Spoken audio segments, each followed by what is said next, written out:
another segment of the Ratchet and Kim Possible Chronicles, another Sitch in time. Last time, our group arrived at Dr. Nefarious' space station in order to confront him and stop him from misusing the clock, only to find that it didn't exactly go well. Dr. Nefarious stopped our heroes and, tried to dispose of Ratchet and Clank, but the group managed to find out what he planned to do with the clock, use it to manipulate time and make the universe into a place where the villains always win and the heroes always lose. Yeah, it's a horrible plan. So anyway, our group needs to hurry back to the space station and defeat Nefarious before he misuses the clock.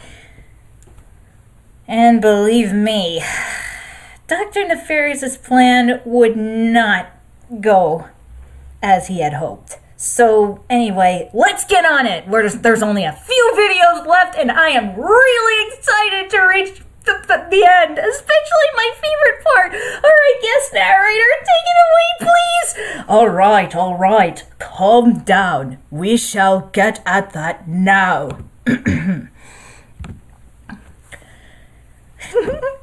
Oh, I love this part too. Shall I start reading? Okay. Sorry. Thank you. Meanwhile, back on Nefarious' space station, Kim was being escorted to a cell by Nefarious' robots. She was still devastated by what had happened to Ratchet. From the devastation, she recollected something that occurred several days ago. It was back when she was within her and Ron's apartment. She sat down at a small round table by herself. Suddenly, Ron walked up to her. Hey, KB, guess what? What is it, Ron? I just received a management position at the Upperton Smarty Mart. Wow, that's great news. You're really moving up in the world. Yep, but that means I'll need to move to Upperton for the job. Of course, I knew that. So, when do we start leaving for Upperton? Actually, I'm going to be moving, not you. She was shocked to hear him say this. What? But, we agreed to always stay together. No, KP, you insisted on having me agree to that. I didn't make any promises to you. She then becomes saddened. You didn't? No, we have to stay together. I need to be with you. I can't. I have to stay with you. And why is that? So you can continue to use me to avoid being with Ratchet? What? No, don't be ridiculous. I told you, we talked about this. We both feel that we shouldn't be together. And why not? Because you're a human and he's a Lombax? Big deal. You love him, KP. There really is no reason to turn away from that. But he's millions of light years away.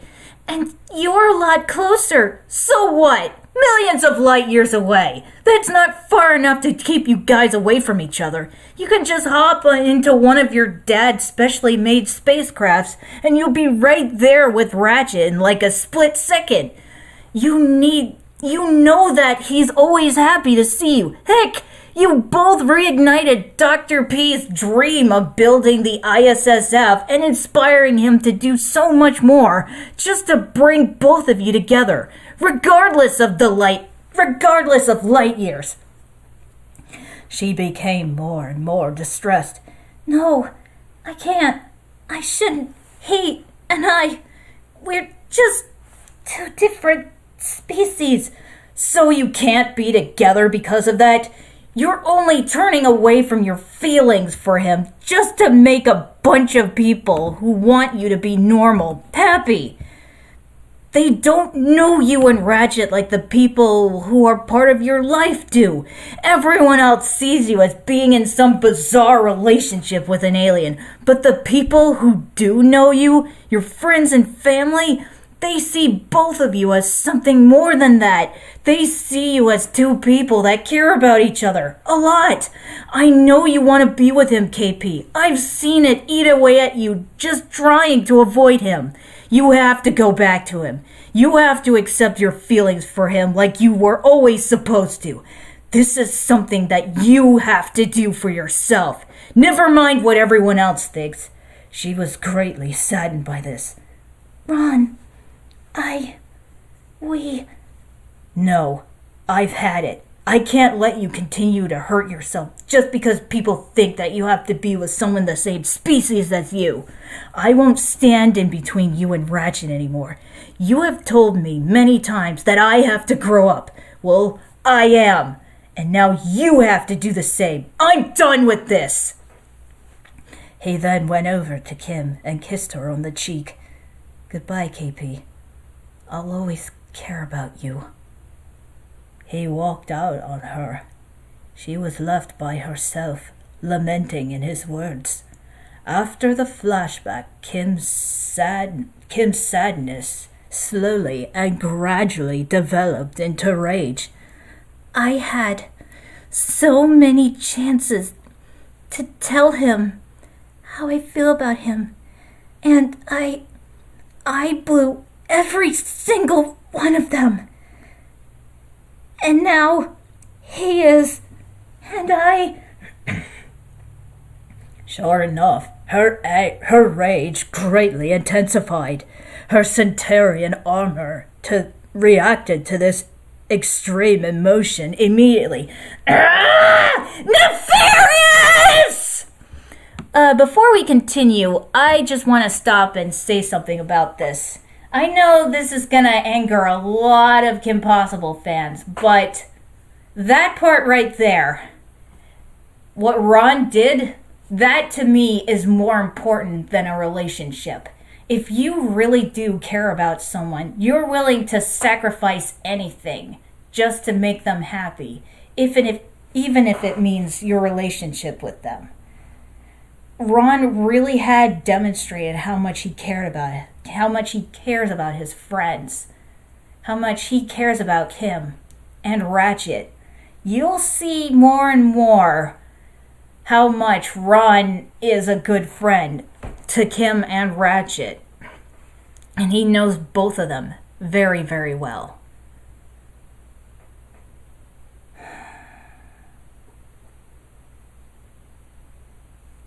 There was more symbolism to that part than just Kim and Ratchet.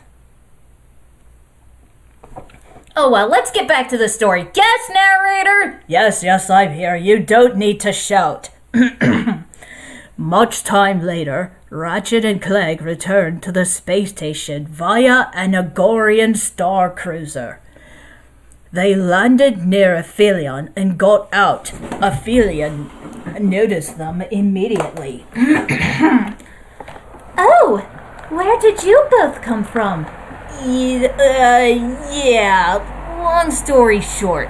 Nefarious tossed us out on an asteroid, so after a number of unusual events, we managed to grab an Agorian star cruiser in order to get back here. Oh, wow. You both have most certainly been through a lot. That would be putting it lightly. By the way, I'm picking up on massive energy readings emanating from the Centurion project. The readings indicate that the user is in a highly agitated state, causing the mechanical armor to reach almost unsustainable levels. Oh no! Kim! We have to find her!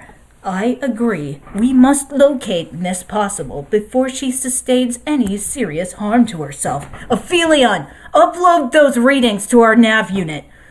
Let's get going, Clank. They rushed off immediately. They scampered through the entire place frantically and ceaselessly searching for Kim. They were soon able to find her. They noticed that her suit was glowing from the massive amounts of energy emanating off of her. Her headpiece had also been seen covering her head. Numerous weapons have emerged from her suit. She was ravaging through the place in an uncontrollable state of blind anger and emotional distress. Ratchet was very devastated to see her like this. Oh no! Kim!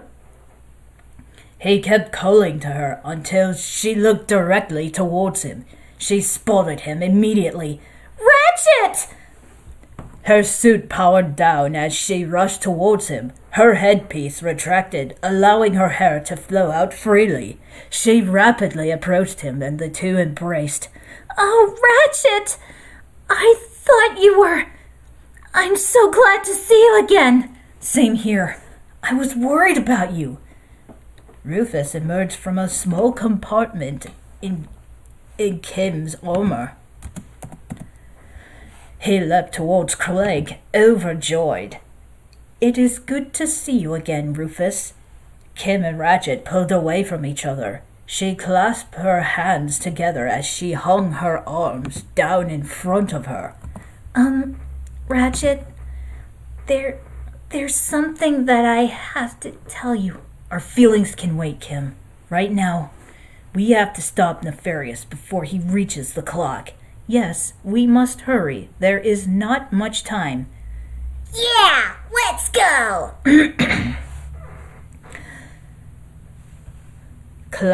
Ratchet and Clegg rushed off. Kim stood by for a bit, almost as though she was elated. Ratchet. She then ran after them. They ran through the entire area together. They did not hesitate for a second, as time was very much short. They decimated every robot in their way, showing no mercy against even one.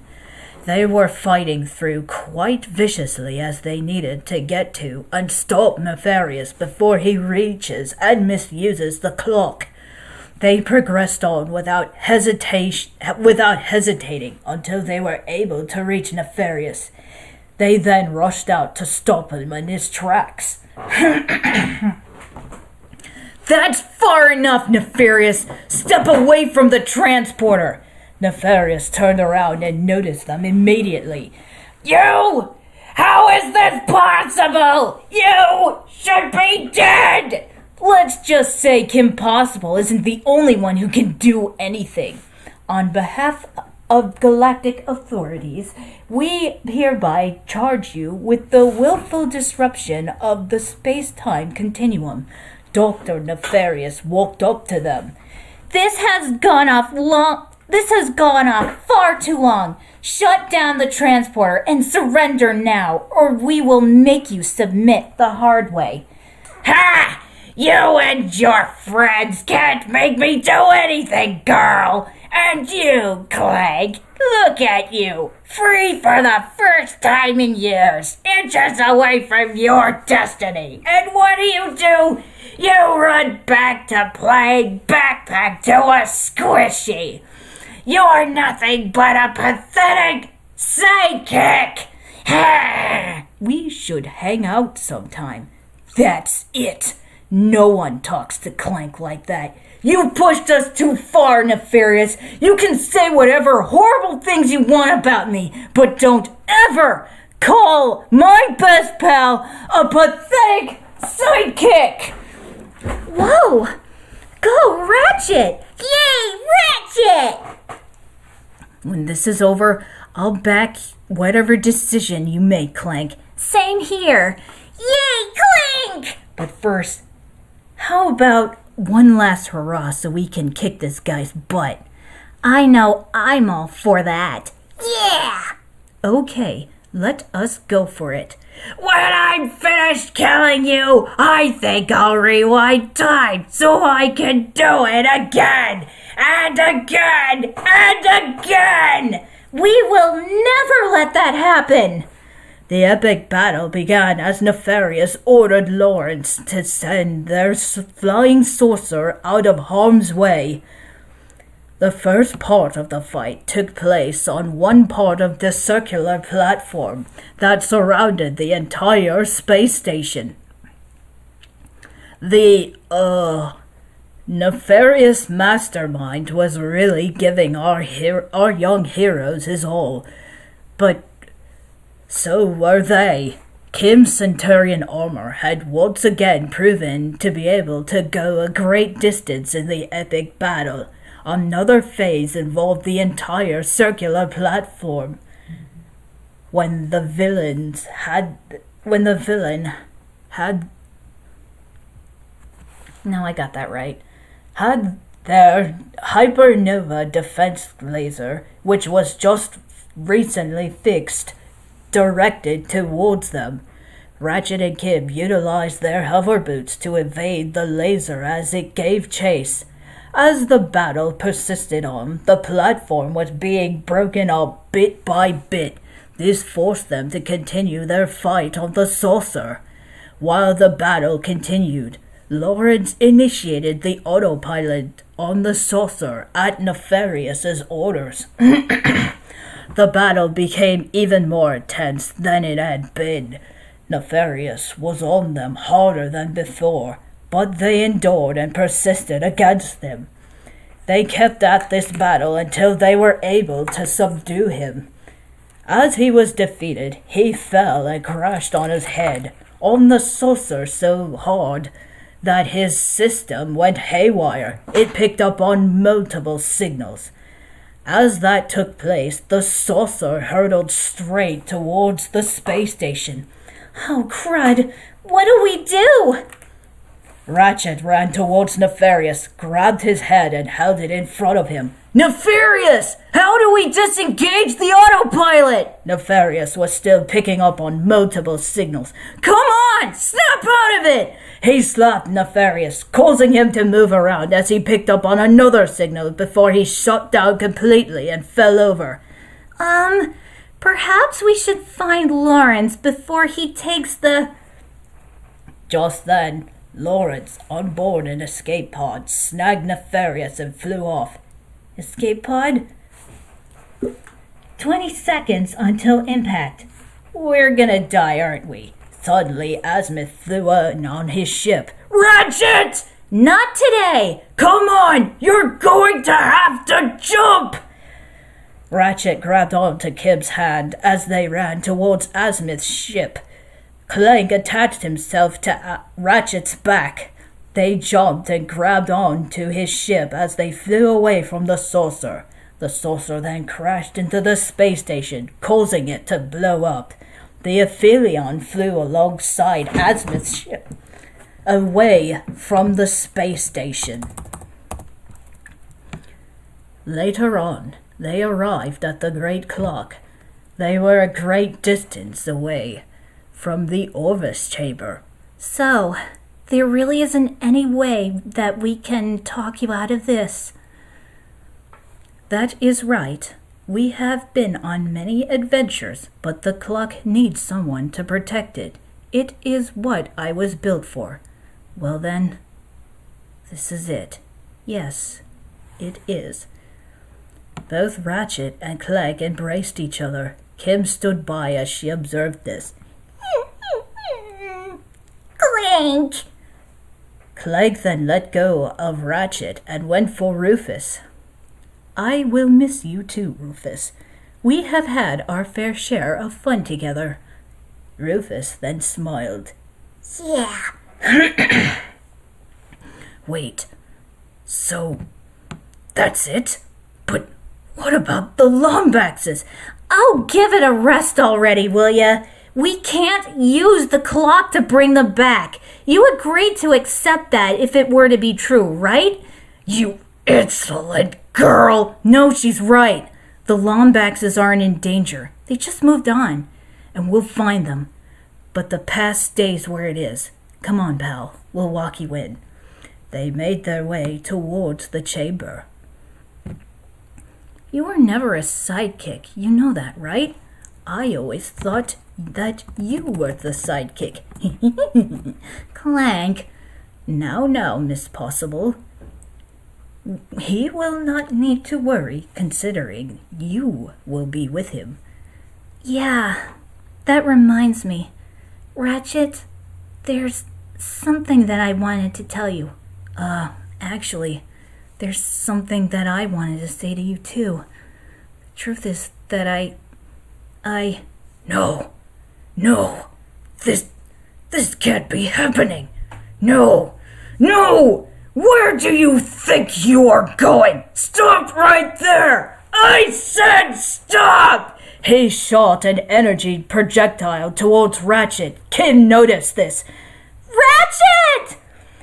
She rushed towards him and attempted to save him, but they were both struck hard. Kim collapsed on the floor. Ratchet held his chest while squinting in pain. He looked towards Kim. Kimberly. He collapsed and fell off the edge. Clank ran towards him. Ratchet! Clank turned the other way and rushed towards Kim. As he examined her, he was shocked and devastated. No, they are both. He then looked up towards Azimuth, who was deeply angered. He made his way towards the chamber. Clank gave chase. Sigmund helped out by fighting off Azimuth, keeping him from advancing. They fought diligently as Clank rushed over towards the chamber as fast as he could. Sigmund was really giving his all against Azimuth as he was able to hold him back long enough for Clank to reach the chamber. As he ran in, he slammed on a big red button, shutting the door and locking Azimuth out. Azimuth screamed in rage from directly outside, demanding Clank to open the door. Clank then approached the lever. As he stood before it, the voices of Orvis, his friends, and Sigmund echoed in his head. The clock, much like time itself, is a gift and not to be tampered with. You kidding me? You think we'd leave our pal out here all alone? It's good to see you again, Clank. Your father went to great lengths to protect this room from those who would abuse it. But then the plumber's voice came afterwards. I wouldn't risk more than 6 minutes. 6 minutes. And with that, he jumped up and pulled the lever slightly to the left, reversing time to before Kim and Ratchet were both killed. From there, time stood still around him. Azimuth had just shot out his projectile towards Ratchet, and Kim was about to rush towards him. Clank then ran towards Ratchet as he pushed Kim out of the way. Miss Possible, stay out of the way! Clank leapt towards Ratchet and pushed him down onto his back. The blast just missed them, but it destroyed the platforms to the chamber. As they got up, Ratchet looked towards Azimuth, shocked over the realization that Azimuth nearly killed him. Azimuth then rushed towards the chamber. General, wait! Suddenly, Kim suffered from another headache attack. Ratchet looked over towards her. Kim! He rushed towards her as she collapsed on the floor. Kim! He tended to her, as did Clegg, but Clegg seemed relieved as he examined her. It is all right. She just lost consciousness. Ratchet also seemed relieved, but was still saddened. Ratchet, we must chase after him. He must not misuse the clock. But what about Kim? Do not worry about her. We must make our way to the Orvis chamber. There is not much time. But she would be furious with you if you did not go after him. You're right. She would want us to continue, even if we have to leave her behind. Let's get moving. They rushed off. However, Ratchet stopped to look back towards Kim. Don't worry, Kim. I'll come back for you. I promise. Oh man, this is getting seriously intense, people. I think the next one will be the last video. Oh, I can't wait to end this. As am I. I will be greatly relieved if I don't have to read your stories anymore. Hey, calm down. It's not that bad. No, you're right. It's not. It's just, I don't know why it is necessary for me to read your stories. Is it because I'm voiced by the same person who did Ratchet?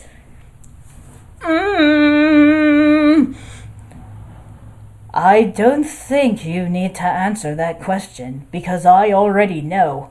Yeah, okay. So, next time we shall finally put an end to this video. I mean, this story. The last part of book 4. Oh my goodness, I can't wait till we're done. Alright. So, until next time, everybody, I will be seeing you again. So, oh my gosh. Bye, everyone.